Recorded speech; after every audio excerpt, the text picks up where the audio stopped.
नमस्कार मित्रों, मैं वंदना चौधरी आपका स्वागत करती हूँ। आज हम पढ़ेंगे सीबीएसई के 10th क्लास के चैप्टर बिहारी जी के बारे में, बिहारी जी के दोहे।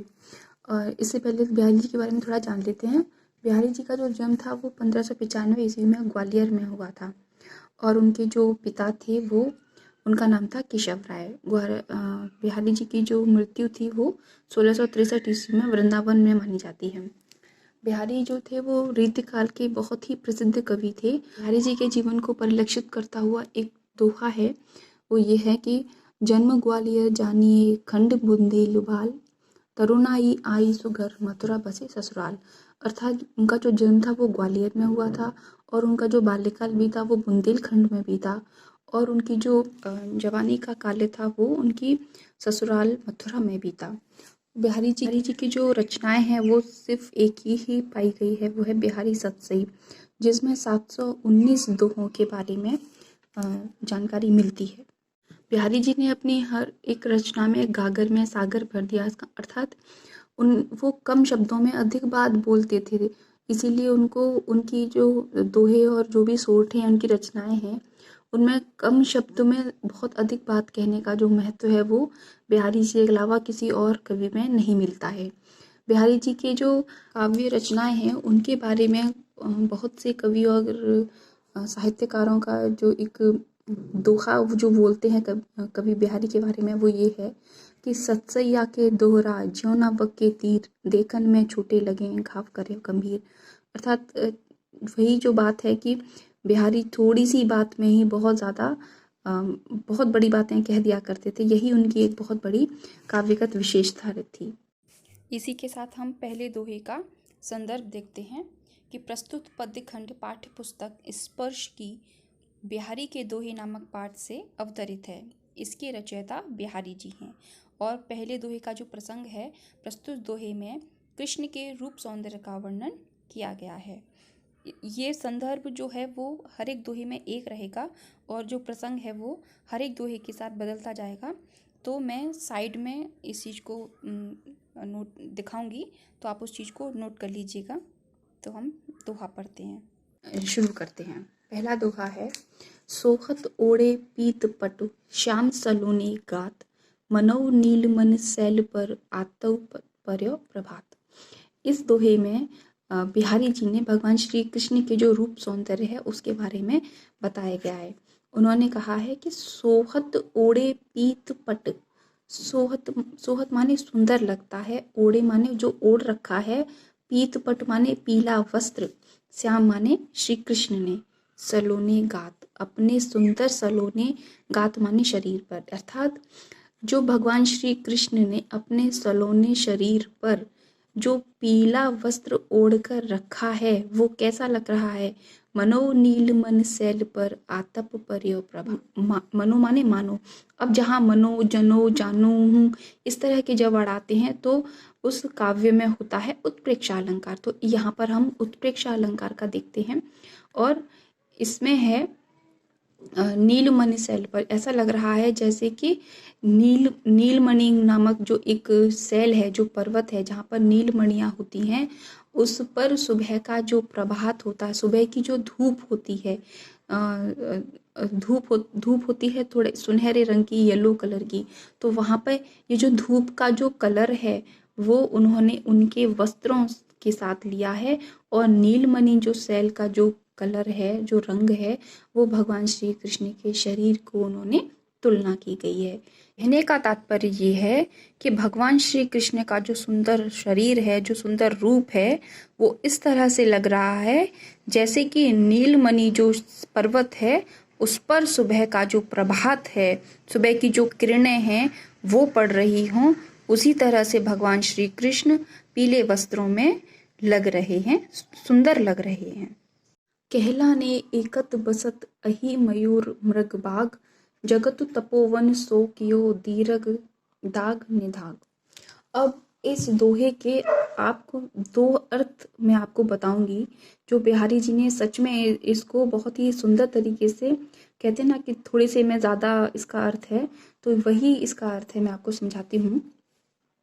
कहलाने एकत बसत, मैं कहलाने के लिए तो एक ही जगह बसते हैं, क्या बसते हैं? अहि माने सांप सर्प, मयूर माने मोर, मृग माने हिरन और बाघ माने बाघ। कि कहने के लिए तो एक ही जगह पर ये सब शत्रु जो एक दूसरे के शत्रु हैं वो बसते हैं। अब क्यों बसते हैं? जगत तपोवन सो कियो दीरग दाग निदाग। अब ये जो जग है माने जो संसार है, तपोवन माने तपती हुई वन, तपती हुई भूमि किसने कर दिया है? सो कियो दीरग दाग निगार। इस भीषण गर्मी, दीरग माने भीषण गर्मी के कष्टों के कारण इस जगत को, तपोवन माने तपती हुई भूमि की को कर दिया है इसी वजह से। ये जितने भी जो शत्रु हैं वो क्या रह रहे हैं? एक ही जगह पर बसे हुए हैं। जैसे कि जब गर्मी होती है तो जो वन होते हैं वहां पर क्या होती है? छाया होती है। तो जितने भी जो शत्रु हैं ये जो आपस में जो वो वहां पर आकर छाया प्राप्त करते हैं। अर्थात कि जो तपोवन है इसके यहाँ पर दो अर्थ हैं। मैं आपको दूसरा अर्थ बताती हूँ कि पहले अर्थ में तो ये है कि जो भीषण गर्मी से बचने के लिए उस तपोवन माने उस तपती हुई वन में छाया पाने के लिए ये सारे जो शत्रु हैं वो आपस में उधर मिलकर एक कहने के लिए एक जगह बसते हैं। अब इसका दूसरा जो भाव है वो आप देखिए कि संसार में एक दूसरे के, हर कोई एक दूसरे का शत्रु है। तो वो इस संसार में तपोवन माने ये तपोवन का मतलब है तपती हुई भूमि ना होकर यहाँ पर है पवित्र भूमि। इस संसार को पवित्र भूमि बना दिया है किसने? इस दीरग दाग ने कहा, इस भीषण गर्मी ने इस संसार को एक पवित्र भूमि बना दिया है जहाँ पर जो एक दूसरे के शत्रु हैं वो भी मिलकर रह रहे हैं। बिहारी जी का यही जो दूसरा जो अर्थ है वो छिपा हुआ अर्थ है, वो आपको कोई नहीं बताएगा। इसका यही छिपा हुआ अर्थ है कि शत्रु जो जानवर होते हैं वो तो गर्मी की वजह से तपोवन में जाकर रह रहे हैं, लेकिन दूसरा अर्थ इसका ये है कि जो जगत रूपी जो संसार है वो क्या है? पवित्र भूमि है जिसमें सभी तरह के जो शत्रु हैं वो आपस में मिलजुल कर रह रहे हैं। इसका ये अर्थ है। तीसरा है बतरस लालच लाल की मुरली धरी लुकाए, सौह करे बोहन हंसे देन कहे नट जाए।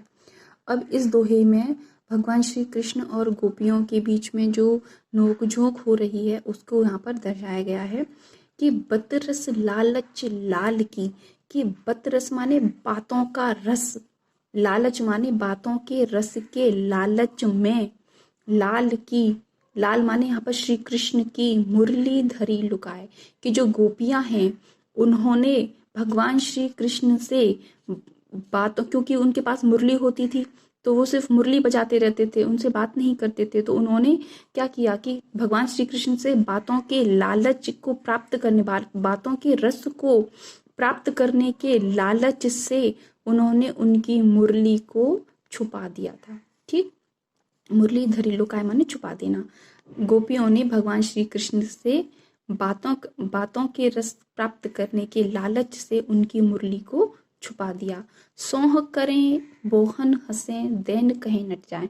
और जब भगवान श्री कृष्ण उनसे कहते हैं कि कसम खाओ कि तुमने नहीं ली है, तो कहते हैं सौह करें, तो वो कसम खाती हैं।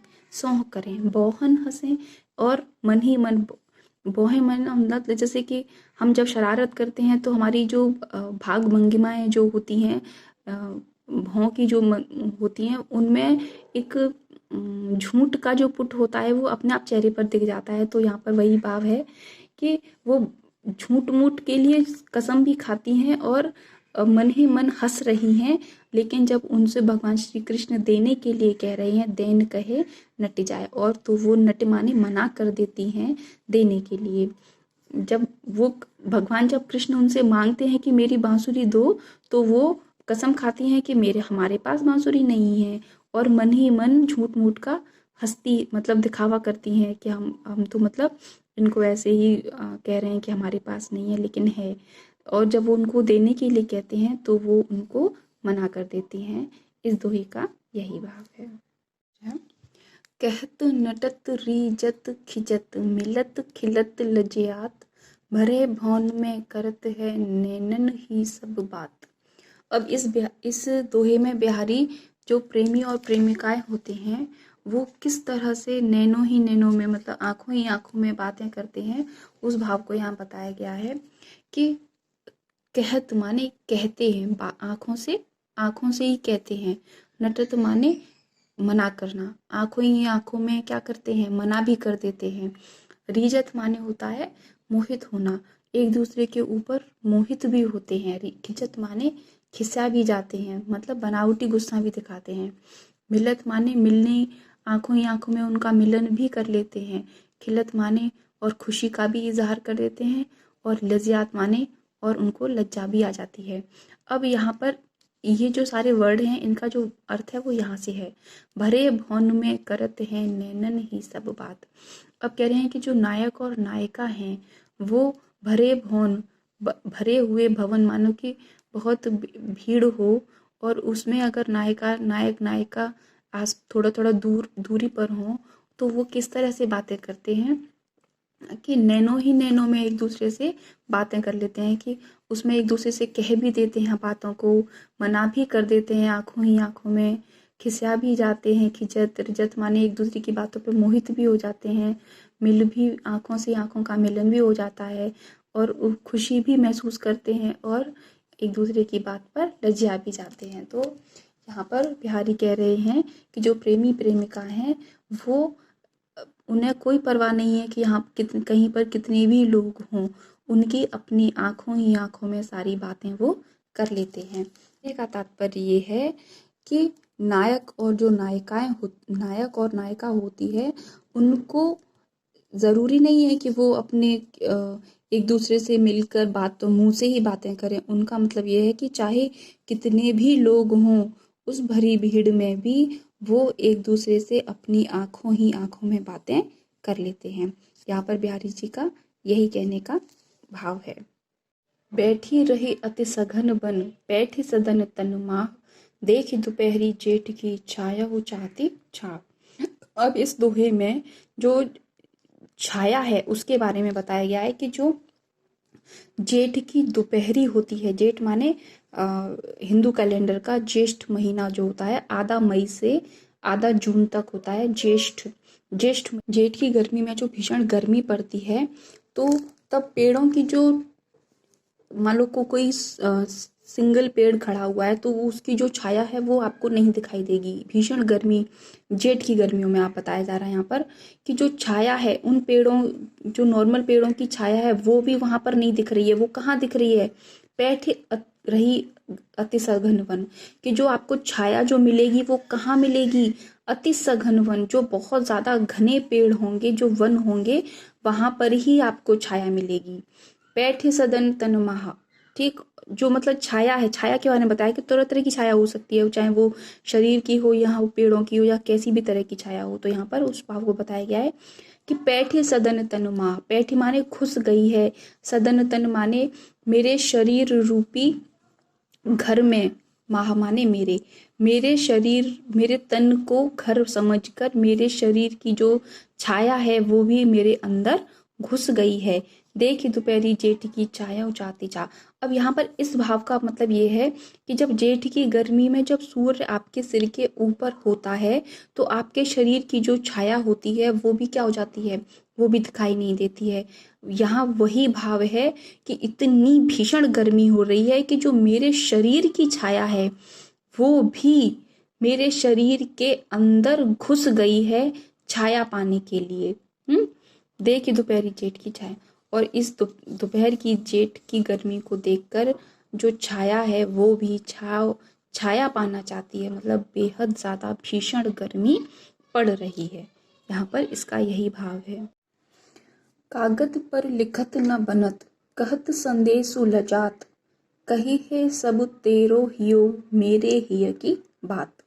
इस दोहे में प्रेमी और प्रेमिका के बीच में जो प्रेम है उस प्रेम को यहाँ पर दर्शाया गया है कि जो प्रेमिका है वो क्या कह रही है, कागज पर लिखत न बनत, मतलब मैं अपने हृदय की जो बात है अपने प्रेमी के लिए जो मैं कागज पर लिखना चाहती हूँ तो लिखत न बनत मतलब मैं उस चीज को लिख नहीं पा रही हूँ।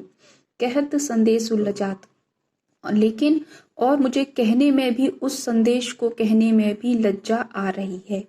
मतलब वो ये कह रही हैं कि ना तो मैं कागज पर लिख पा रही हूँ और ना ही मैं उस चीज को अपने मुंह से उनको बता पा रही हूँ, क्योंकि मुझे उस चीज को लिखने में लज्जा आ रही है और बताने में भी लज्जा आ रही है।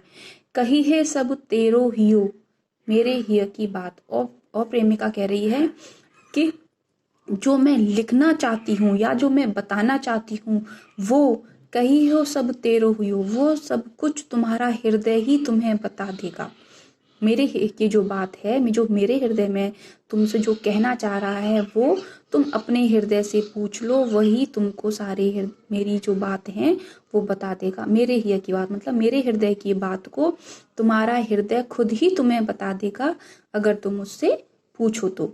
यहाँ पे कहने का भाव ये है कि बिहारी जी कहना चाहते हैं कि प्रेमी और प्रेमिका के बीच में जो अनन्य प्रेम होता है उसके लिए किसी भी पत्र की लिखने की जरूरत नहीं है, ना ही किसी को बात को बताने की जरूरत है, क्योंकि वो दोनों का जो हृदय है वो एक दूसरे से इतना जुड़ा हुआ होता है कि वो अगर अपने हृदय की ही मन की बात अगर वो सुने तो पता चल जाता है कि वो एक दूसरे से क्या चाहते हैं। इस दोहे का यही अर्थ है। प्रकट भये द्विजराज कुल, सुबस बसे ब्रज आई, मेरे हरो कलेस सब के सब राई। अब इस दोहे में बिहारी जी कृष्ण और अपनी जो है वो तुलना बता रहे हैं कि आपने भी प्रकट भय माने आप भी पैदा हुए, द्विज राजकुल माने द्वि माने यहाँ पर एक तो ब्राह्मण है, द्विज अगर द्विज लेंगे तो यहाँ पर ब्राह्मण है और द्वि लेंगे तो यहाँ पर दोनों। ठीक, तो पहले का अर्थ बताती हूँ कि बिहारी जी कह रहे हैं कि प्रकट भय मतलब हम दोनों, प्रकट भय मतलब हम दोनों ने जन्म लिया किसमें, एक ने लिया ब्राह्मण कुल में, ब्राह्मण के राजा के कुल में, और एक ने लिया राजा के कुल में।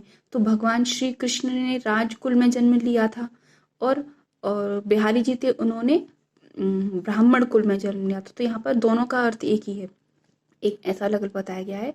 सुबह से बसे ब्रज आई कि हम दोनों ही अपनी इच्छा से ब्रज में आकर बसे। अब जो बिहारी जी का एक दोहा है जो मैंने आपको शायद पहले बताया था कि उसमें ये था कि जन्म ग्वालियर जानिए खंड बुंदेलवाल, तरुणाई आई सुगर मथुरा बसे ससुराल। तो जो बिहारी जी जो थे वो अपनी मर्जी से अपने ससुराल मथुरा में जाकर बस गए थे। तो यहाँ पर उनका वही भाव है कि जो भगवान श्री कृष्ण हैं वो राजकुल में जन्म लिए और मैं भी ब्राह्मण कुल में राजकुल में जन्म लिया, हम दोनों एक समानता है। और वो भी अपनी मर्जी से ब्रज में आकर रहे और मैं भी अपनी मर्जी से, मतलब ब्रज यहाँ पर उन्होंने मथुरा को लिया है कि मैं भी आप मथुरा आकर बस गया। मेरी हरो कलेश सब, और कह रहे हैं कि हे ईश्वर, हे कृष्ण, मेरे सारे कलेश माने मेरे सभी सारे कष्टों को हर लो, माने अपने धारण कर लो या मुझे या उनको खत्म कर दो। केशव केशव राई, क्योंकि केशव यहाँ पर कृष्ण हैं और केशव राय उनके जो पिता हैं। तो यहाँ पर कहने का भाव ये है कि जिस तरह से एक पिता अपनी संतान के सारे दुखों को हर लेता है, उसी तरह से हे केशव, आपका नाम मेरे क्योंकि उनके पिता का नाम केशव राय था, तो यहाँ पर वो कह रहे हैं कि आप मेरे पिता के समान हो, इसीलिए आप भी मेरे सारे कष्टों को हर लो, मेरे सारे कष्टों को दूर कर दो। यहाँ पर कहने का भाव ये है। जप माला छापे तिलक, सरे न एकौ काम, मन कांचे नाचे वृथा, साचे राचे राम।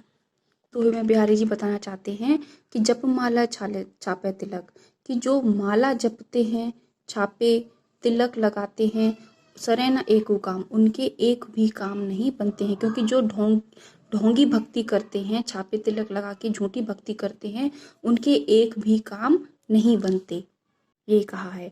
अब मन कांचे नाचे वृथा, साचे राचे राम। अब इस लाइन के मैं आपको दो अर्थ बताऊंगी, आपको इसके दो अर्थ कोई नहीं बताएगा, मैं आपके इसके दो अर्थ बताती हूँ। कि यहाँ पर पहला भाव ये है कि मन कांचे नाचे वृथा, साचे राचे राम, कि जो मन कांचे माने अगर मन कच्चा है, क्योंकि जब हम इस तरह की भक्ति करते हैं, जब माला करते हैं, छापे तिलक ये सब तिलक करते हैं, मन कांचे, और जो हमारा जो मन कांचा मतलब जो हमारे कच्चे मन की जो भक्ति होती है, मतलब हमारी जो भक्ति पूर्ण तरीके से सही भक्ति नहीं होती है, तो नाचे प्रथा, तो उस इस तरह की ढोंग की भक्ति में नाचना व्यर्थ है। साचे राचे राम, इस तरह की भक्ति से आपको सच्चे राम की प्राप्ति नहीं होती, मतलब सच्चे ईश्वर की आपको प्राप्ति नहीं होती है। एक अर्थ इसका ये है। दूसरा अर्थ ये है कि मन कांचे नाचे वृथा, कि जैसे हमारा जो मन कच्चा कांच की जैसा होता है। अब कांच कच्चा कैसा होता है? कच्चा होता है। तो हम कच्चे कांच को किसी भी सांचे में अगर ढालें तो वो उसी का ही रूप ले लेता है। तो यहाँ कहने का भाव ये है कि अगर हम अपने मन रूपी कांच को अगर राम रूपी सांचे में अगर हम ढाल लेते हैं, ठीक, तो हमारी जो सारी वृथा माने यहाँ पर है परेशानियाँ, हमारी जो सारी परेशानियाँ हैं वो क्या हो जाएंगी? खत्म हो जाएंगी। यहाँ पर दूसरा भाव इसका ये है कि अगर हम अपने मन रूपी अपने कच्चे मन को अगर हम राम रूपी सांचे में ढाल लेंगे तो हमारे सारी परेशानियों का अंत हो जाएगा। इसका दूसरा भाव ये है। इसे आपको समझ में आ गया होगा। अगर आपको मेरी वीडियो अच्छी लगती है तो प्लीज़ इसे लाइक कीजिए, मेरे चैनल को सब्सक्राइब कीजिए। थैंक यू सो मच, बहुत बहुत धन्यवाद।